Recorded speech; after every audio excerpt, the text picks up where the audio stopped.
This is episode 127 of AA Beyond Belief.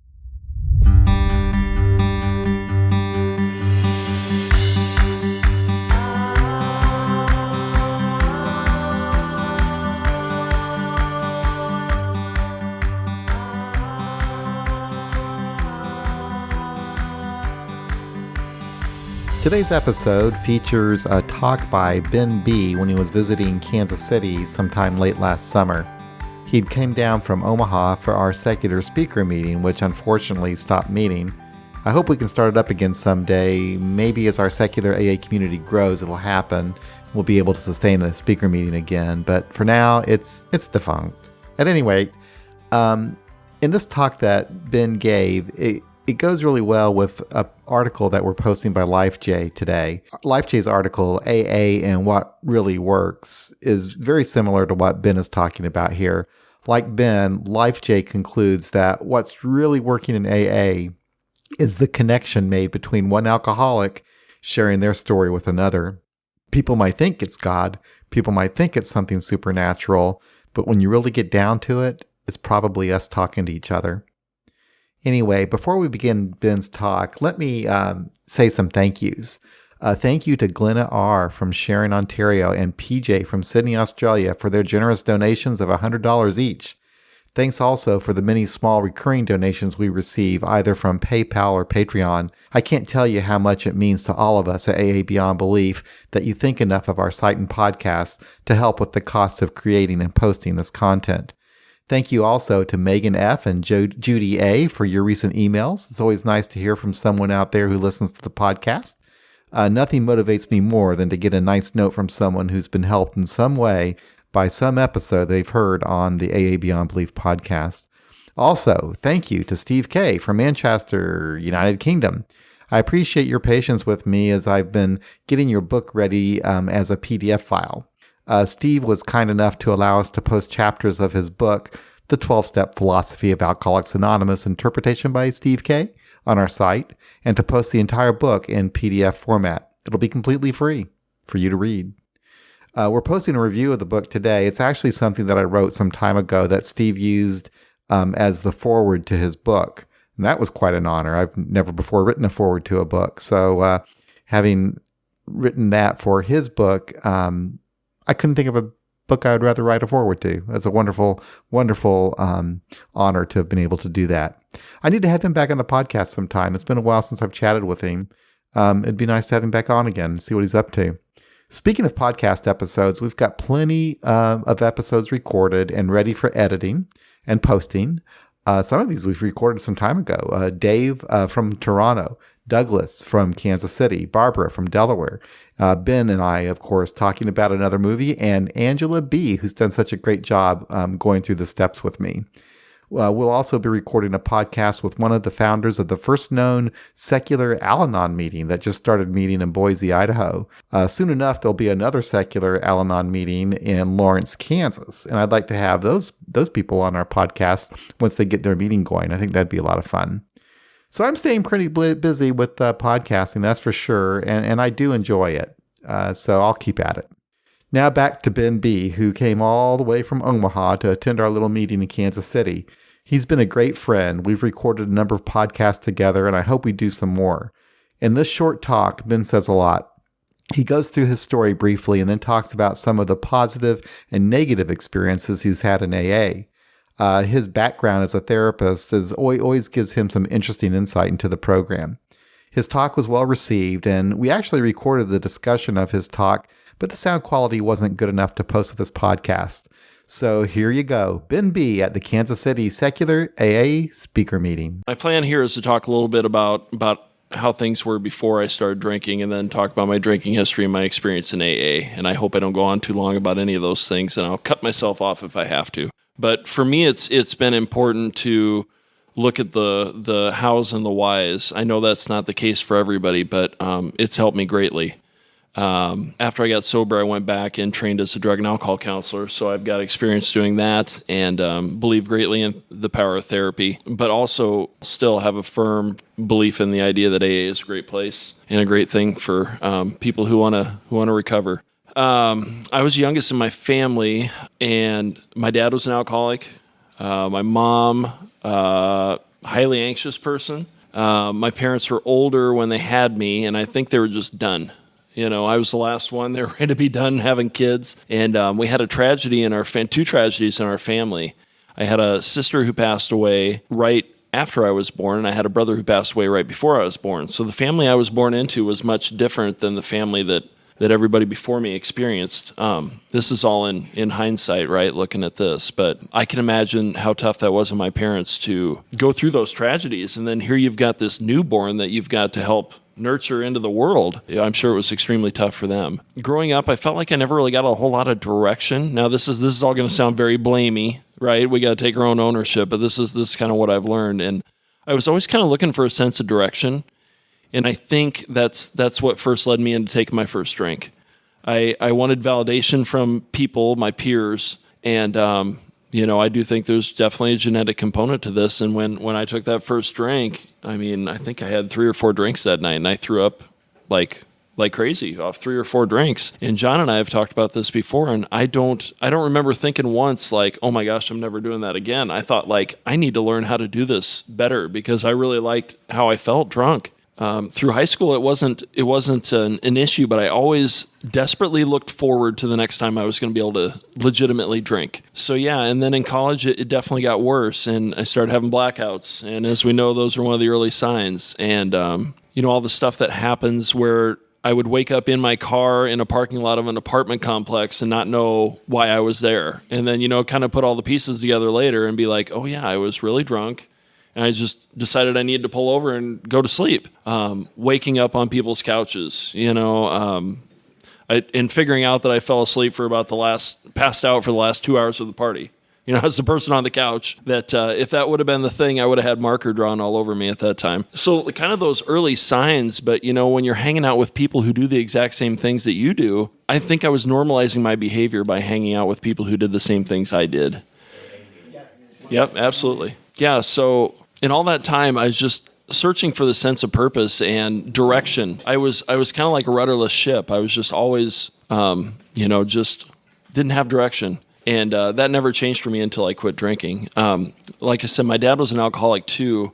My parents separated probably when I was about 8, but never got divorced, which was kind of awkward. I grew up in a family of means, so my parents had 2 homes. My dad was a physician. He lived at the smaller home we had, and he would tell me all the time, this was his justification. He'd say, Ben, if everybody could afford 2 houses, they'd have it and not live with their wife. I'm just like, okay. And I never thought that was normal. I never thought that was normal. And so I would go out and see my dad out at where he lived, and he'd just be really drunk. And I don't remember once thinking that was okay or that was cool or that that was what I wanted to be like. But his drinking was different than mine, I always told myself as I got older. Well, as it goes, our drinking started looking a lot more alike as I kept doing it. But I definitely used that as rationalization and justification. I can remember he'd open up the stove and piss in the stove, or I'd be cleaning up his broken bottles all over the place. And I guess the point I'm making is, I didn't ever think like drinking was cool or that it was just great to always be drunk. There was always a lot of conflict within me about my drinking, and I think that's another good sign that you have an issue. So somehow, John and I have talked about this before too. Somehow I made it through college. I did okay, but it was like I did really well the first semester and I did really well the last semester getting out of there. But the rest was a lot of A's and withdrawals. It was like if I liked a class, I went and I did well. If it seemed too hard or I didn't like it, I'd quit going and then do that whole, oh crap, I haven't been to class for four sessions, and then show up, oh, there's a test today? You don't tend to do too well when that happens. But, and my drinking was picking up in college a lot. Now it's leaking into Thursday through Saturday. And the hangovers were so bad, I'm sure other people can agree with this. I didn't feel right until Tuesday or Wednesday after being super drunk on Saturday. And it was definitely affecting how I thought and how I functioned. And sadly, that stuff went on for a long time. Anyone that wanted to date me that was a decent person that I knew I would have to clean up my act for if they were interested in me, I pushed those people away. And the people who were the party people, I would invite those people into my life and just have the most toxic, bad relationship and never know how to get out of those relationships. And I think I did that for twofold. I think, one, I would tend to date people who were maybe just a little bit sicker than I was so that I could focus on their problem. They've got the problem. They need me to help them. I don't have the problem. And so a little bit of that savior complex, and it allowed me to deny my own issue, I think. And again, it was a distraction too. It was a distraction from taking a look at myself. So I also firmly identify as a codependent as well. And I think there's a great deal of codependence in alcoholism as well. But one of my beefs with the big book, and okay, let's get into a little AA bashing here. Not really, but not everybody's exactly the same in AA. Some people come in and they need to be told, sit down, shut up, take the cotton out of your ears, put the cotton in your mouth. Some people come into AA and they need to learn to open up and talk and be assertive and share of themselves. So the blanket statements sometimes can cause harm, I think. So again, my drinking the pattern was binge drinking, which I call alcoholism now, but maybe summers I would get to where I'd have a 10-day run of being pretty hammered and then not drink for 3 weeks, and then, weekends, but perpetually bad things were happening. Eventually I got a DUI. Well, no, we're in Kansas City. I was driving to Manhattan, Kansas, and partied at the Country Stampede all weekend. And everybody knew not to drive home drunk from the Country Stampede or drive drunk. And I was so drunk, I tried to drive 2.5 hours home to Lincoln and got pulled over. And that was back in the day when DUIs were more of a slap on the wrist. I think I got my license suspended for 30 days, and I got diversion and paid a fine, and that was it. And I can remember my pattern of thinking at that time was, okay, I'm not going to drink anymore. It wasn't a commitment at all. It was like, I need to not drink. And then it became, well, I'm not going to drink and drive. And then it became, I'm not going to drink and drive legally drunk. And then it became, I'm just driving drunk all the time again. And I keep mentioning John, but John and I touched base on this too. It was like past a certain point in the night, I knew not to drive drunk, but past a certain point in the night, like the switch flipped, and it's like, that's for people that don't know what the hell they're doing. I'm driving home, And it's that Jekyll and Hyde thing that gets talked about in AA that I really identified with. It's like, of my own accord, if I was more sober than a friend who was trying to drive home drunk, I'd be like, dude, don't drive home drunk. But once I got past a certain point, it was like all bets were off. I didn't know what was going to happen. So I woke up in a jail cell in Marysville, Kansas after getting pulled over. And it was one of those moments where it's like, what the hell is going on with your life? You think to yourself, I don't belong here. And it's like, I look back, it's like, yeah, I did. You're trying to drive 2.5 hours home, blowing a 233. So, that was, I had a very evangelical gentleman came and bailed me out of jail because I didn't want to call my family and have them know what was going on. And he said to me, my son, do you think you might be an alcoholic? And I said, sir, I think I might be. And I did actually mean it. I think I was saying it because I thought I had to get him to bail me out of jail. But, that was the first time I really admitted it. And I've gone back since and looked in journals that I kept, and there's a few different writings in there where I would write, like, I'm an alcoholic. Like, for the longest time, I had wanted to not drink. So from then forward, it went on with making a commitment to not drink, eventually giving in and drinking, and then end up in the exact same pattern and wonder how the heck I got there. And I think feeling alone in that feeling and thinking like, why can't I control my drinking? Why can everybody else? Everybody else seems like they're having a great time and enjoying it, and I always get out of control, and then I can't anymore. And so in Lincoln, I got another DUI, which was my first offense, luckily, because of the light slap on the wrist before. And I got 2 days in jail, and I had to go to AA once a week because I lied my way through the eval really well. And that was my first entrance into AA. And I was still dating one of those people who drank just as much as I did, if not more, at that time.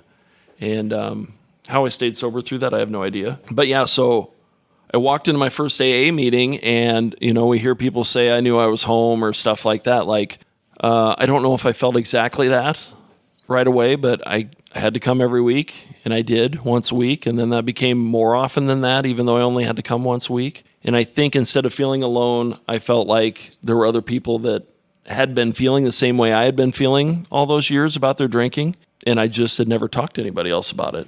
I think for me, when it boils down to it, the power of AA is one alcoholic talking to another, honestly, openly, genuinely, and sharing what they're feeling and making that connection on that level. So, I would do all the games. I would take a month off of drinking and succeed at that, and then just go balls to the wall right after that, because I was celebrating that I proved that I wasn't an alcoholic. Because I could go a month without, then that must mean I'm not one, right? So then celebrate by drinking alcoholically. And then it'd be 2 months, and then it'd be 3 months. And then I got really into fitness for a while, and then that was my excuse. Oh no, I'm not going out tonight, guys. I'm working on losing weight and getting in shape for this race or this or that. I could not own the fact that I wanted to quit drinking and that I needed to quit drinking. It still felt like a badge of shame. So I do tend to be a rule follower despite all the things I've said. And so being on probation from that DUI in Lincoln was probably the best thing for me, because I had a built-in excuse to not drink. I mean, I know lots of people get away with drinking on probation, but I needed an excuse to not drink. I wasn't assertive. I didn't own how I felt about my drinking at that time. I couldn't just tell my friends, hey, guys, I'm quitting. And I think subconsciously I knew what that meant for anybody who can think back to when you first quit. I mean, you are giving up a lot of your life, or so it seems at that time. But I look back at it now, my life revolved around drinking. Whether I was drinking all the time or not, it revolved around it. If it was Wednesday and I wasn't going to drink till the weekend, I was thinking strongly about what I was going to do that weekend. Okay. And if nobody was going out and doing anything fun on Friday night, I would go back to my hometown and go to all my drunk friends there, because I knew there was something going on there. So it occupied a lot of my mind. I like to golf. I always drank when I golfed. So it's like, do I even like to golf? Husker football, it's huge up in Nebraska. And it's like, do I even like going to football games? Do I even like watching football games? Not to mention, I didn't even know what the hell happened after the first half usually. I'd have to DVR the games and watch them to know what really went on. It felt like such an identity crisis. And then I started playing those games in my head, and they're legitimate thoughts about, like, are my friends really my friends? Will people like me if I don't drink? Will anyone want to date me if I don't drink? Besides my wife and my high school girlfriend, the first time I had sex with anyone in any relationship, I was drunk every time. Does someone want to sleep with somebody who's sober? Can I sleep with somebody sober? Am I going to be too nervous? I mean, it's insane looking back at how it just infects all of your life and all of my way of thinking. So again, let's give kudos to AA. I went there. There were a ton of people who stuck their hand out and asked me to come over for barbecues and go out for coffee. And when I was feeling like a loser who couldn't drink anymore and didn't have any friends because I can't party, there were all these people who were trying to do the same thing with their lives. Now, I don't say that about not drinking now. We're not losers. We're trying to be ourselves. That's what I'm trying to do. I know. So to have a place to go where people weren't drinking and we're trying to do the same thing was huge. And I got a sponsor in that first year, and he was a pretty rigid, dogmatic person. And I did what he said for the most part, and we worked the steps, and I gained a benefit from them, but I don't think I did them very genuinely. And I'm not necessarily a proponent or an advocate for the steps or against the steps. I think any kind of self-reflection or in-depth thought about one's life is healthy, no matter how somebody chooses to do that. But I went to the same meeting for about the first 4 years I was sober. And after 2 years sober, I went back and got my training to be a counselor. So that meeting was really laid back. And I didn't realize that there were more dogmatic meetings out there. So as soon as I don't know why, but I think I wasn't counseling as much one-on-one, so I didn't worry about running into clients as much at meetings. I just started going to more meetings. And I started running into a lot more of the dogma and a lot more of the... It felt to me at the time like it was like, if you don't think like we think or talk like we talk, you don't quite belong here. I would get confronted after meetings with saying, that's not AA or things like that. Or so it was concerning to me at that time. Like this place that I'd felt like really a great sense of belonging, all of a sudden I was kind of feeling subtly shunned. And that was kind of a crisis in its own. And at that time too, I had been kind of slowly falling out of my belief in God. In my mid-20s, I had kind of a hardcore, born-again evangelical time where I started to drink again after that. And oh my God, I was the biggest asshole walking around. Like, put some biblical faith and dogmatism behind wiping out your prefrontal cortex with alcohol. And I was cutting loose on people left and right. I can remember being at after-hours parties at 1 a.m. and arguing about the Bible with people, just completely shit-faced. It's really insane to think that. And then I kind of had a slow falling away from faith. And I don't speak for AA. I don't speak for anyone. I'm just here to speak from my own experience. And for me, in my personality type and being a codependent, it was important for me to own the fact that I didn't believe in God. Not that I know there's not a God, but I just don't have a belief in God. And that was okay. And I was having a real conflict in my mind about whether I could stay in AA or not when I was really coming to terms with that. And I think I subscribed to The Fix at that time online, and I read about the We Agnostics conference out in California. And I was talking to somebody before the meeting about this. My nephew and I decided to go out there, and I thought, it might be like 25 people. But what the heck, we're going to California. And I felt the way out there that I felt that first year in AA, like I felt like I'd found my people. Like, there were 300 people out there, and people were talking about things that I had in the back of my mind and my concerns about different things with AA since about year 2. And it was that feeling of connection with other people I'm not crazy. Like, having that thought is okay. Like, why do we say the Lord's Prayer? Why we're not a religion, but we say a Christian prayer. I mean, things like that, concerns like that, and I think if it wasn't for that conference at that time, I don't know if I would have went back out and drank, but it gave me one less excuse to do so. Because it could be really easy for me to say, well, if I don't believe this, then I must not be this. Well, then party on, And I think that's why I can be kind of outspoken about it now, because I think belief is great if that's what works for you. But if it doesn't work for you, I'll use some AA lingo. You keep trying to do the same thing over and over, expecting different results. It don't work out so well. So that's when I will speak up. You don't have to believe. Make a concerted effort to if you want, but if where you get to is non-belief, it's okay. You don't have to drink. The conference was huge for me with that, and getting acquainted with John and other people who had the same concerns, and that AA on its own is the preamble. This is people getting together talking about their experience, strength, and hope to help solve their common problem. Period, to me. You like the big book, great. Parts of it are great. Parts of it, not such a fan of. I mean, they even tell us at the end of the book, we know but a little, more will be revealed, But I think the things I've learned in AA that have helped me the most, besides working the steps and besides making connections with other people, are recognizing my feelings, identifying them, and realizing that they're okay. It's not wrong to feel fearful. That if I don't acknowledge that I'm fearful, that's where the problem is. And then talk to somebody else about it helps a great deal. I use that in my life outside of here all the time. And I've found that doing that nurtures that in other people too. When you're willing to be vulnerable and honest and share intimately with someone else, that causes that same thing in other people. And it's kind of contagious too, I think. I'm kind of a new parent. My wife and I are late to the game, but we have a 3-year-old and a 1-year-old. So it's really easy to watch Facebook and see everybody has all their pictures of their kids and everything's perfect and everything's wonderful and you're so happy to have children. But then it's another thing to be at a story time and talking to parents, doing the nitty gritty and being like, man, this is fucking hard. They're like, yeah, no kidding. I'm not sleeping. I'm not doing this. I'm not doing that. So again, there's that thing, being honest with somebody else about what's going on, cutting through the bullshit. And all of a sudden, I don't feel like I'm the parent who doesn't know what the hell I'm doing.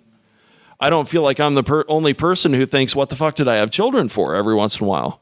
But what I've also realized is that just because I have a thought doesn't make it a fact. And the thought itself is not wrong. I had a lot of shame about even thinking certain things before that were maybe normal things that all kinds of people were thinking. And that it's okay. Acknowledge that and talk to other people about it. It's okay. And I do have AA to thank for that, and people in AA that taught me that as well. But some of the things I hear, and I'll get into it a little bit again, but some of what I hear in AA to me is to shut down feelings. And I think that can be really good in the early going when you're just trying to stay away from that first drink. But sometimes you bury that stuff long enough and it festers, and it's going to be asked to be dealt with sometime. And I think a lot of that stuff has to be acknowledged. Because you can only bury something for so long. And we are amateurs. We're not professionals. There's lots of things that go on in meetings and people walking people through stuff in their fourth step. I think especially for females, it can be really touchy because a lot of women who struggle with substance use and drinking have had some form of abuse in their lives. And so to have an amateur walking you through trauma work in a step 4 can be very triggering.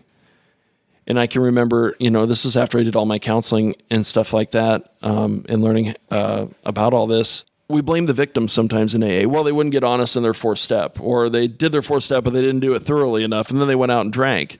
And I'm thinking to myself, no, motherfucker, you walked that person into a super traumatic experience that you had no right walking them into. You triggered them, and they did what they knew how to do to treat their trauma. I think in AA we need to know where to draw the line and say, I can't help. My own struggles too. I think it is great to be of service in AA, but when you maybe have a tendency to be codependent like I do as well, you can give and give and give and give and give of yourself and have nothing left for yourself. And when I did that, I was praised for that in my old home group because I'd do anything for anyone, which is great. There's nothing wrong with being of service to other people. And there are times where it can help, but my motivation was not always the best. I was avoiding looking at what I had to look at within myself. And so you can get rewarded for things and be a good AA member when really you're kind of perpetuating your own stagnancy, I think. I should speak in the I. That's what I did.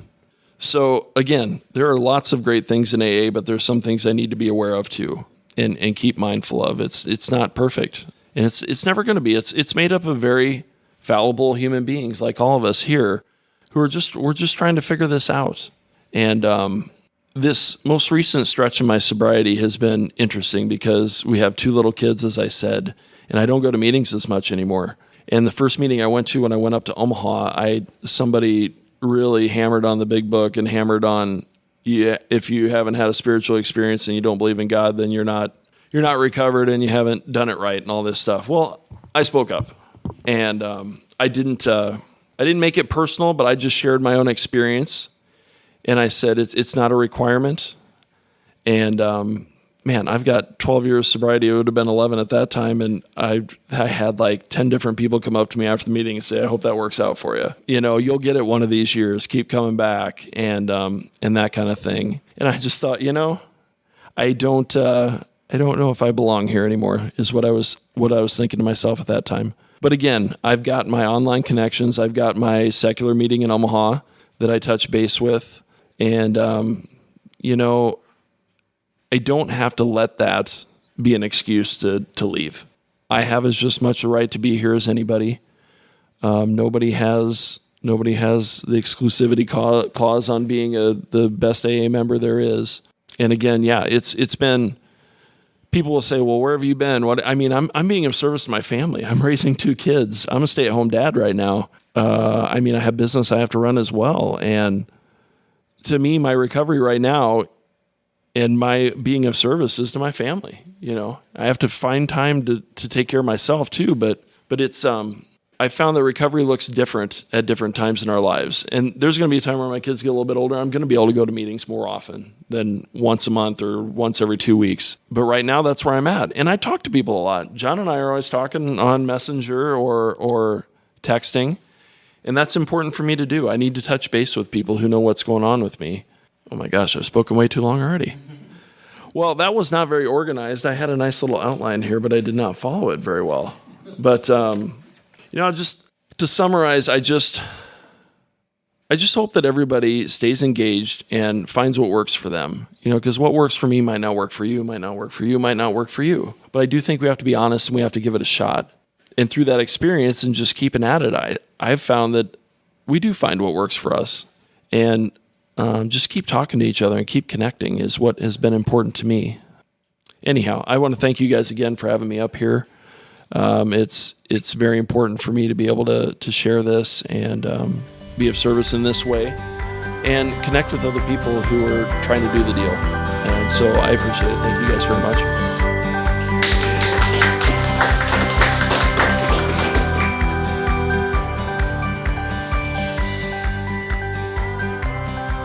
And that's another episode of AA Beyond Belief. Thank you so much for listening. Hey, if you'd like to help out our site and podcast, there's a couple of things you can do. First of all, go over to iTunes and leave us a review, hopefully a favorable one. You can also help out financially with either a recurring or one-time contribution. You can do this by setting up small recurring donations at our Patreon page, which you can find at patreon.com/AABeyondBelief, or through PayPal at paypal.me/AABeyondBelief. And you can always visit our site, aabeyondbelief.org, and click on the donate button. Thanks again for listening. We'll be back again real soon with another episode of AA Beyond Belief, the podcast.